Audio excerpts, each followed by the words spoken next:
Hey, what's up everybody? Welcome back to the channel. You know, for us lovers of rim brake bikes, we are a little bit limited in terms of our options for a lot of the modern technology that we have seen come on the scene with disc brake bikes. And very few companies have continued to develop the technology to make rim brake bikes, let's say, viable in the performance arena with a lot of the new tech. However, companies like Winspace, Elite Wheels, and Super Team have continued developing the modern application of wider rims, better braking surface, advanced hub design, and in some cases, even application of carbon spokes to continue supporting this market.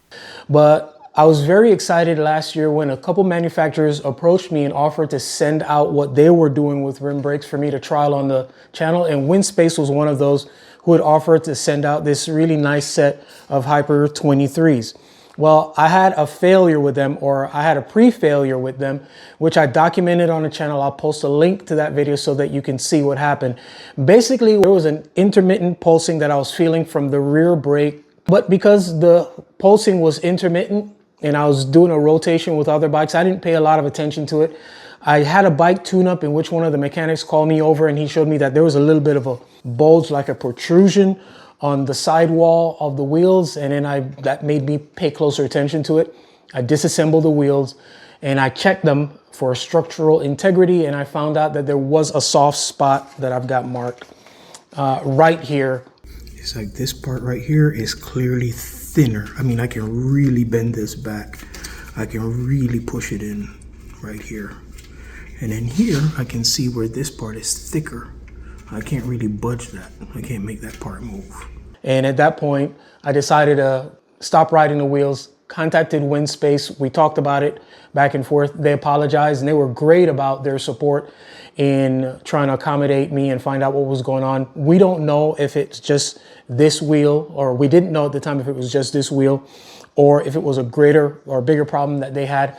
But what they did was they did send out another set of Winspace wheels for me to replace these with. And I have placed those on a Colnago V3 RS, and I have been riding them and putting them through their paces.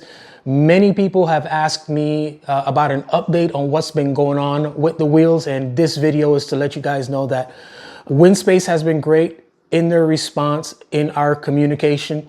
The wheels have been great in their performance and their integrity. In fact, I have been running these wheels on some hard rides, and you know, I don't have alpine descents to be able to test out that kind of integrity of a wheel, but what I do have is some of the fast group rides that we go on where we're going in the corners pretty fast, we're getting on our brakes and coming out, and that's what I got, guys. But the wheels have been fine. And what I did recently was I disassembled the tire and tube, and I checked all around the wheel just to make sure that there wasn't any issue like what I discovered before. And the wheel has been very solid. So I feel fairly confident in continuing to put miles on them. And in terms of my relationship with Winspace, they've been great. We've had a great rapport. And they recently sent out this set of Grapede 700 that I have been rocking on my gravel or all-road project bike. And I love the way how these wheels respond. So the reputation that Winspace has for putting out really good products, and their customer service, as far as I'm concerned, has been exceptional. So that's been my experience with the wheels. So I'm going to continue to ride the wheels on the V3 RS. And if I discover any issues, I'll make sure that I get back on here and I'll let you guys know. So if you have any questions, comments, or concerns, you can let your voices be heard in the comment section below. Thank you for continuing to support the channel by watching our videos, by liking, commenting, and subscribing. And as always, our aim here is to inform, instruct, inspire. Be blessed.